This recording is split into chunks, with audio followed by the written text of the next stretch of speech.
This is Penn Woods interviewing for the Oklahoma Living Legends.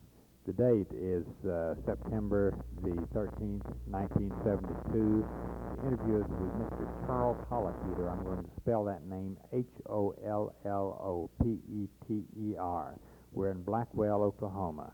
Mr. Holopeter lives in Blackwell, and he is going to reminisce about his own experiences, plus some of those of his father, who was an early mail carrier in this area. Mr. Holopeter, to begin with, why don't you tell us where you were born, and then who your parents were, and where they were born, and when and how they happened to come to Oklahoma? My father was born in Keokuk County, Iowa. He came to Oklahoma in the Cherokee Strip in 1893. My mother's family came from Caldwell, Kansas. Prior to that time, they were from Pennsylvania. My mother's family was named Crawford, Charles C. Crawford. The family migrated to Oklahoma in the opening to the Cherokee Strip. For the sake of the story that I propose to tell in the early days of the Cherokee Strip, I'd like to reminisce just a bit about my father's prior experience to the opening. His name was Thomas A. Holopeter. He came to western Kansas with his parents. He was born in 1866. His father, incidentally, was a doctor in Ford County, Kansas, and he acquired the equivalent of a fourth grade education in a formal manner. But his early days was spent mainly in taking care of his father's horses and carriage, which required immediate use in his profession as a doctor. Incidentally, one of the interesting things of the early pioneer days was the fact that pregnancy and the care of childbirth was a fixed charge of 35 bushels of corn, or its equivalent. And its horse feed was the prime power to motivate the early settlers. His early days was followed by he carried mail from Talala, which is north of Claremore, to Washunga, which is north of Caw City, Oklahoma, twice a week for 2 years prior to the opening of the Cherokee Strip. He changed horses on the banks of Bird Creek at Pawhuska. And during my early years, I spent going over some of those old trails with him in reminiscing some of the acquaintances of early settlers and early Indian acquaintances. Before the strip opened, and due to a false alarm, he staked a claim south of Caw City. Of course, there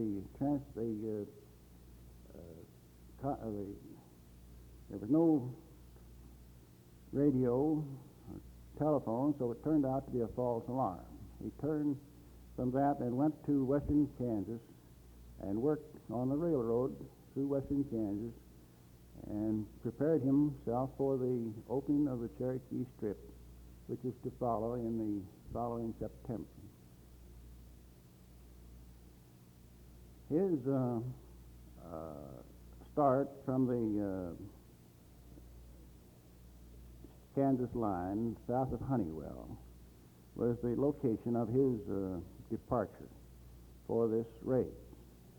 He vividly recalled the experiences as he knew them quite well, in that he had prepared for his horse feed and any accident that might have happened to the horse that he was to ride.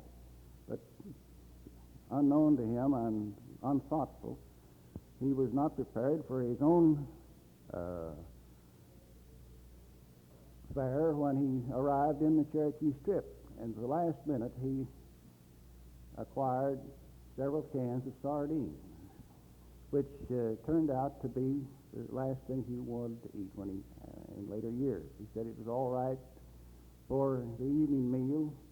It wasn't so good for breakfast, and it was terrible for the next noon, and so on for the next 3 days before he could find enough wild animals to shoot for any food. Another thing that was in evidence was early settlers of in the same situation that were not prepared for the duration of the long fast that they were due for. The trip was over.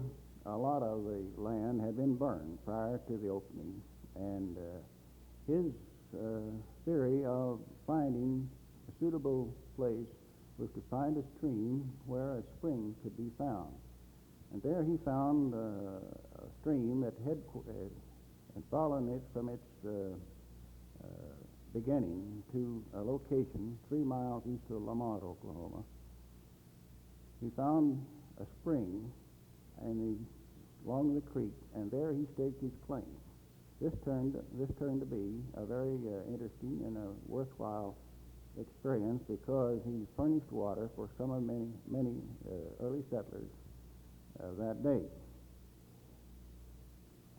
He proceeded to dig and to build a sod house, and I have a picture of his early sod house, which after completion and fully furnished was a total cost of $3.60. Most of which was spent for rope and a small amount for 2 panes of window glass for the windows. He found the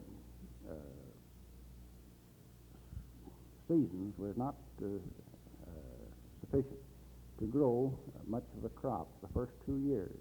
And he went back to western Kansas and shucked corn to make enough money to buy his provisions, come back to the early claim. It was across the road that my grandfather, Mr. C.C. Crawford, had located his claim, and since there were several members of his family, 5 girls in fact, one of them was only a quarter of a mile from his home, and they may become quite well acquainted, since my father was a good cook and could make biscuits with the turn of a hand. He found that some of these neighbor girls were fascinated by his cooking, and it turned out that one of them, Miss Elmira Crawford, became his wife. Incidentally, that was my mother. The following years were extremely hard for early settlers, and in many days they survived almost entirely upon calf of corn bread and what little pork and beef that were available through the slaughtering of animals that were not suitable for milking. The experiences of those early settlers was such that many of the people worked together and became quite congenial neighbors through their exchange of labor. They became self-sufficient in the construction of not only their own homes, schools, and churches, but also in laying out and grading the roads, which later became which was marked by such a line.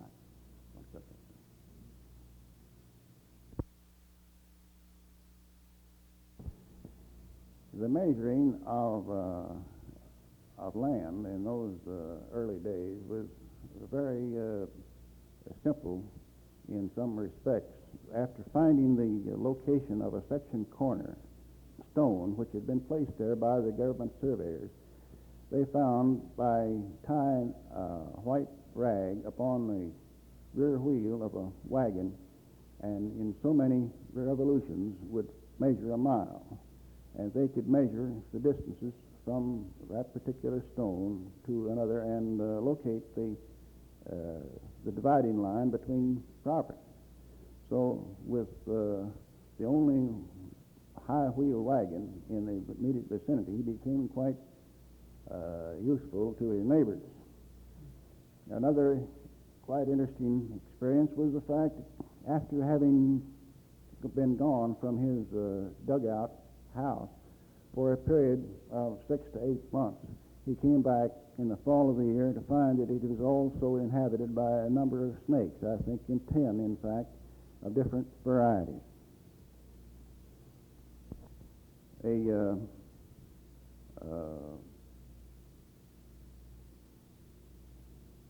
Indians were not a problem in a sense that were considered by many later as being obnoxious. In fact, as many were friendly, and he became quite friendly with several of them. His experiences in carrying mail across Osage County and into the eastern side of Kay County was extremely interesting to me after having spent several summers in revisiting these locations. It was only a short time prior to that the Kaw Indians had been moved from Kansas to Oklahoma, and since he knew many of the members of that tribe by name,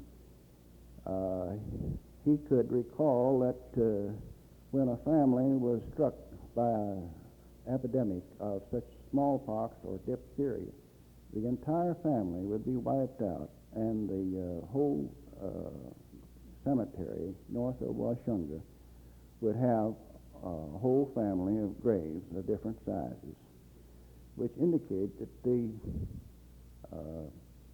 family no longer existed.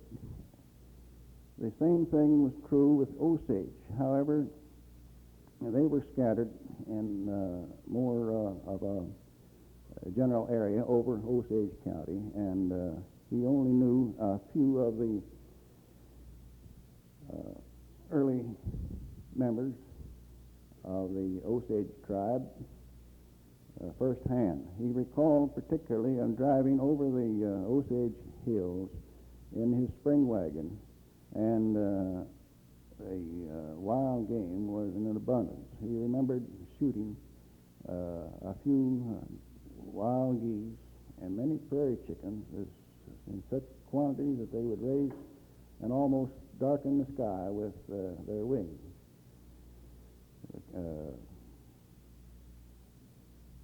Deer was in abundance, and many of the streams carried small edible fish. His passport, if he were held up by any particular body of Indians, was to hold up his U.S. mail sack and would be given a complete right-of-way of the traffic. The Indians were very friendly and became quite helpful to the early settlers. Of course, Osage County at that time was not settled by white people, and it was only on the eastern side of Kay County that white settlers had become quite numerous.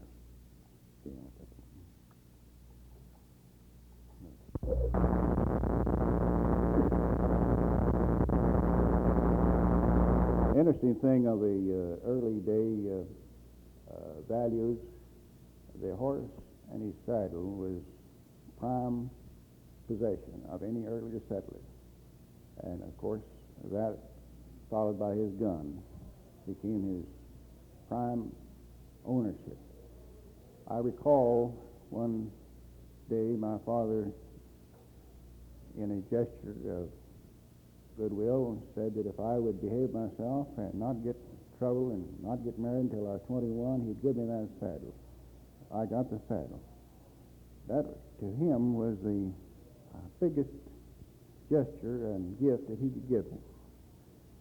And I thought many times of the changing values at which we have in this day to realize the changes in which people realize their values become so changed over the years.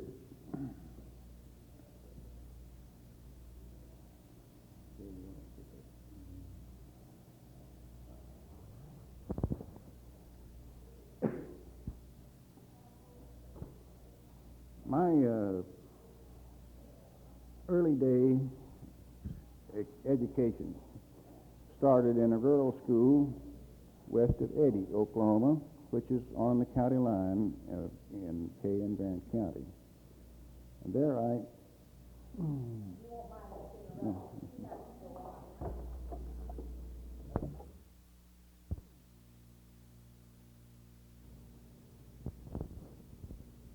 my family, my father and mother were married in 1899, and my sister Elvina was born in 1901. I was born in 1908. So we came close to observing some of the early history of Oklahoma, in that we attended rural school near Eddy, Oklahoma, and incidentally, my father had given a corner of his tract of quarter section to the first church in the vicinity. It was all built by donated labor and furnished by the local carpenters. So it was became quite a community center for the people in the neighborhood. My early schooling was of the 8th grade, and later I went to the University Preparatory School at Tonkawa, which later became the Northern Oklahoma College. I attended the final year of my high school in Blackwell, having because we had bought the farm southeast of Blackwell, 4 miles. The 1927, I enrolled at Oklahoma A&M College, and I worked on the after my 3rd year to acquire enough to continue my education. And I graduated in 1932 from the Oklahoma A&M College. Later it became Oklahoma State University. My major was agronomy, and particularly in soil. I worked as a member of the faculty of the Oklahoma A&M College, and particularly the Oklahoma Experiment Station in soil fertility work. I worked in the soil survey of several counties of western Oklahoma. Fit me for the position of soil scientist in the early formative days of the Soil Conservation Service. It originally was known as the Soil Erosion Service, and we established in 1933.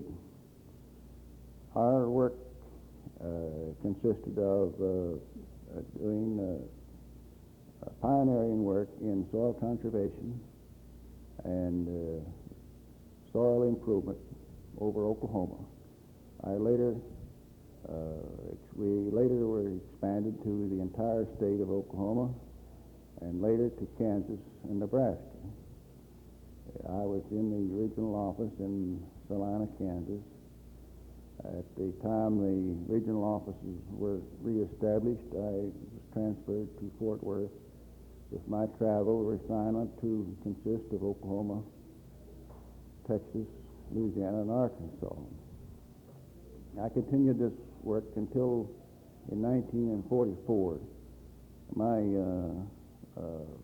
travel was almost exhausted, and the family required by being more at home, so I resigned and moved to the farm southeast of Blackwell.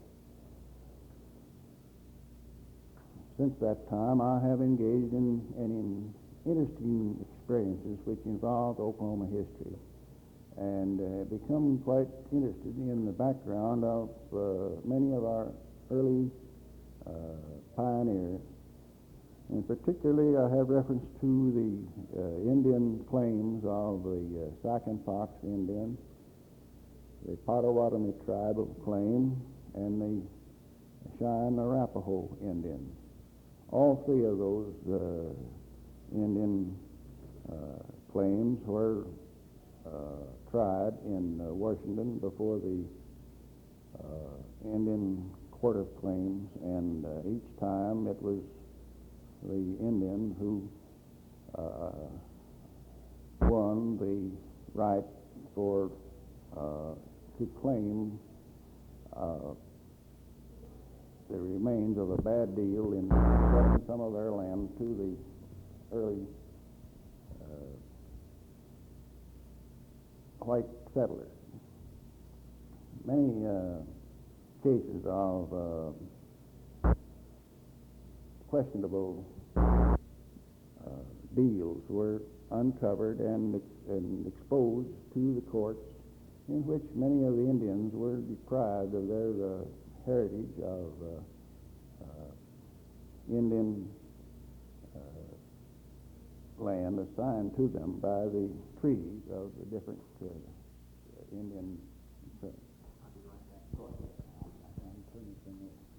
Turn it off for a minute. Sure.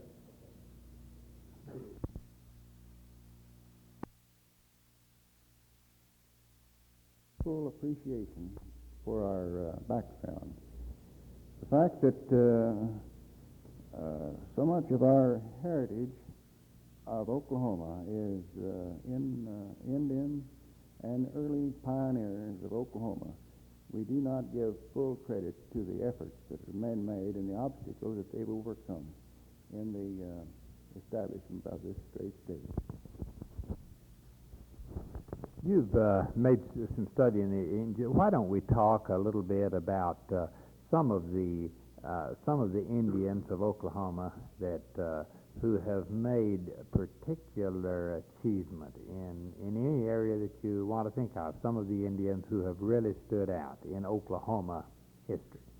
Suppose you might think about. Did you make study in that area at all?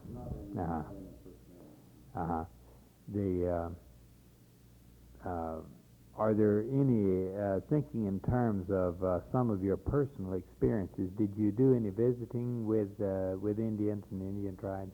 What reaction did they get to your? Did they feel this is white men meddling into the Indian affairs, or what sort of reaction did you get? No, this is primarily a feeling that they were overdue some of their back payments for some of their land, and it had been acquired by the white settlers through dubious means and dubious methods to in order to remove them from their allotments.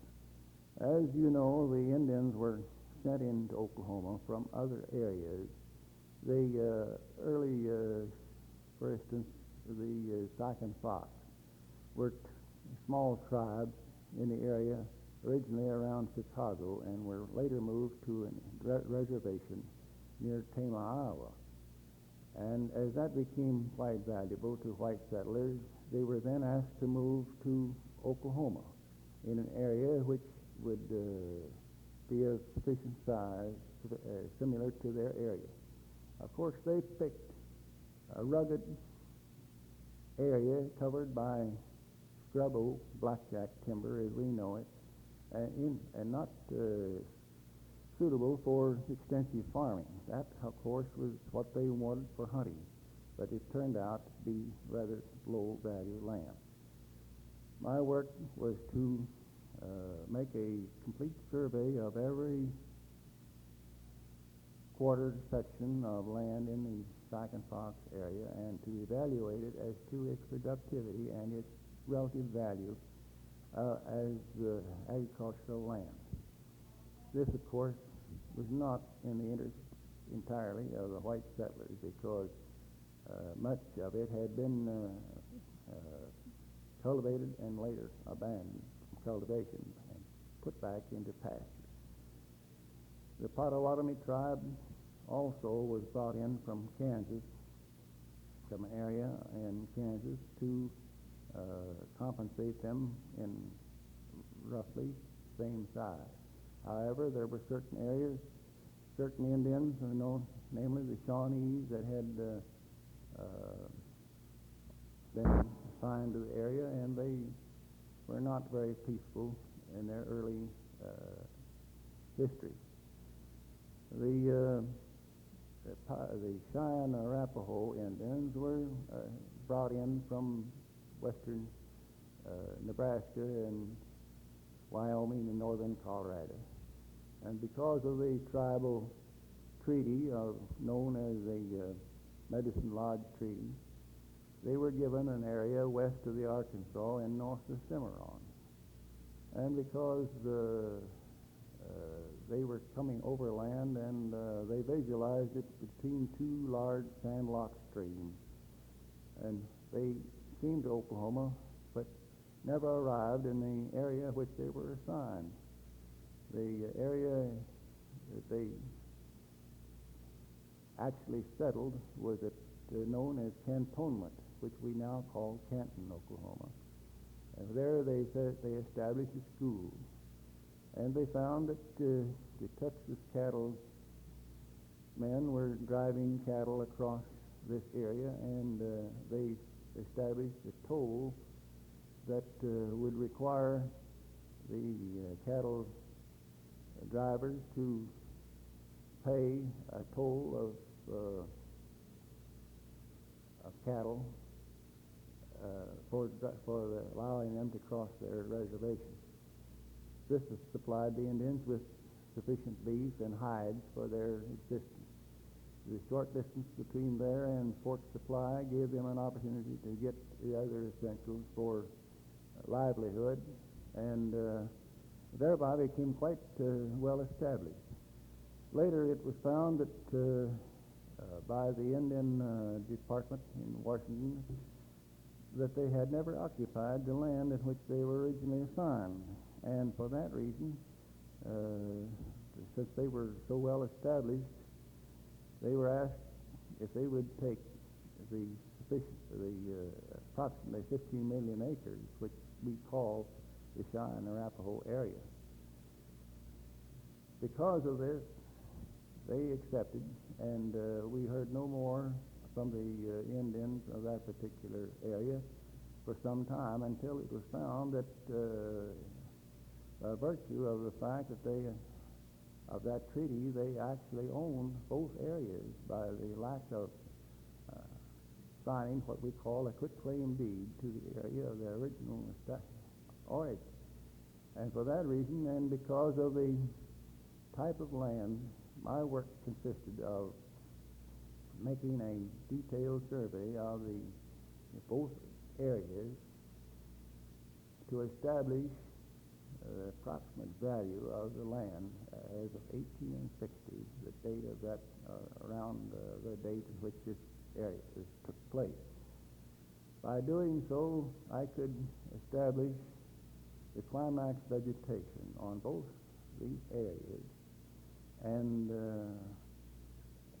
by the method of declaring the 3-year-old steer worth approximately $25 at Abilene, Kansas, we could roughly establish the value of this land as of that date, considering the carrying capacity of that different types of grass. Of course, the grasses were quite different than they look today after having been pastured, and most of the area has been in cultivation. But this, incidentally, was one of the most interesting in experiences of establishing the values as of land, which was quite young before my even arrival. Have you been involved in the Historical Society here? Their history museum? Yes, I am. Can you tell about it? We're establishing the top of Oklahoma Historical Society with the hopes of resurrecting some of these old stories and some of the early day history of Oklahoma, and particularly the Cherokee Strip. We look forward to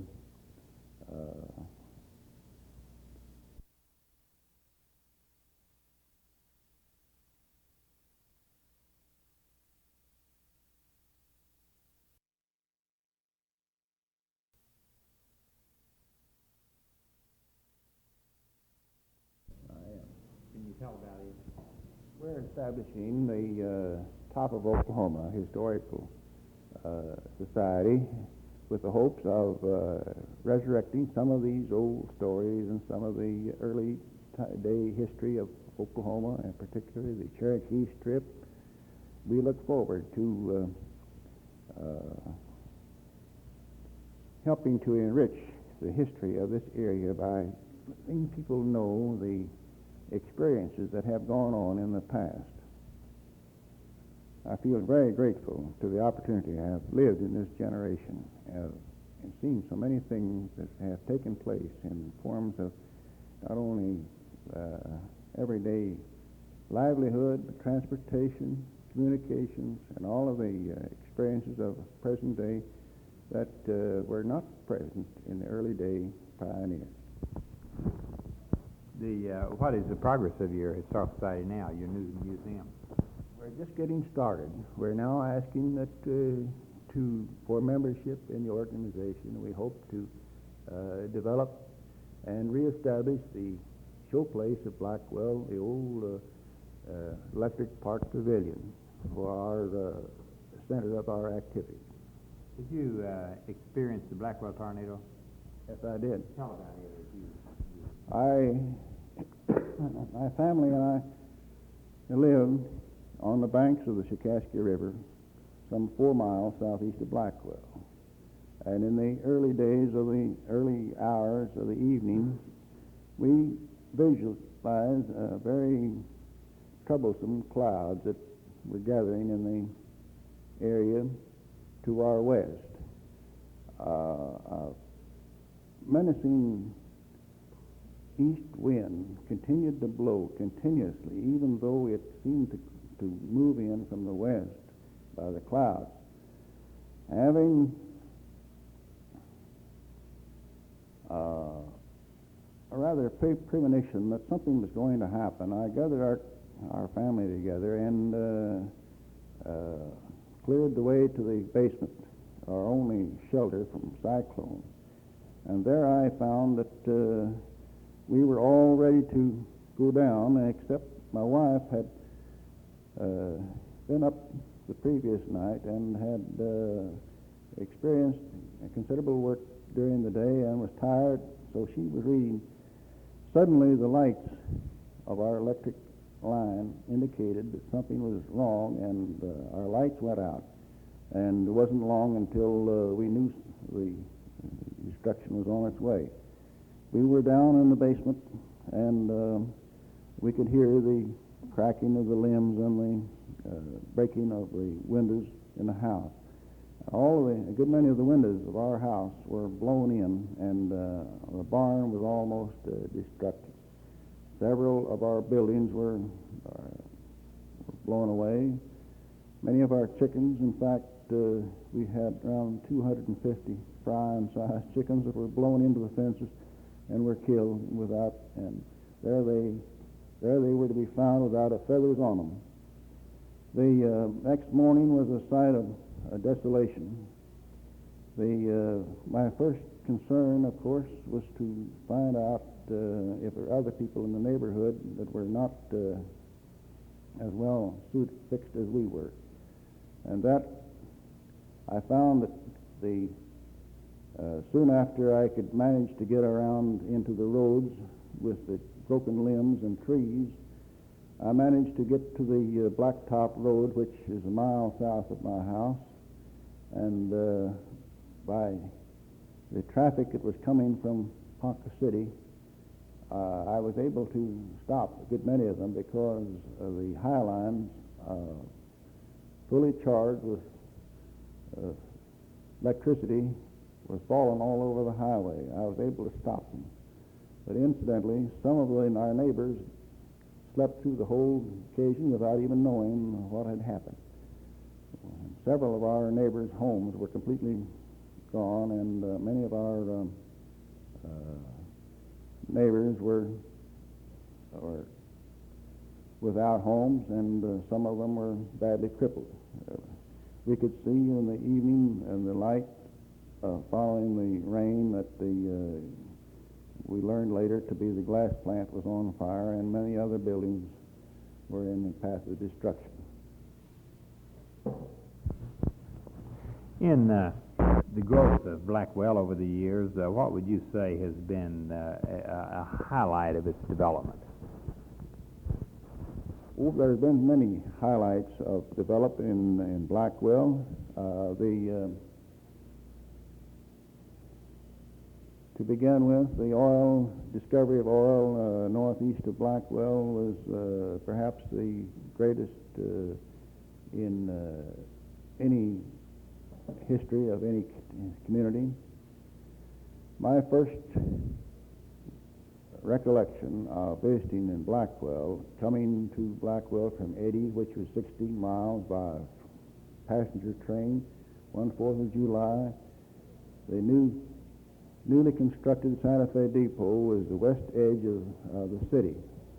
One of the highlights of the 4th of July celebration was our reckless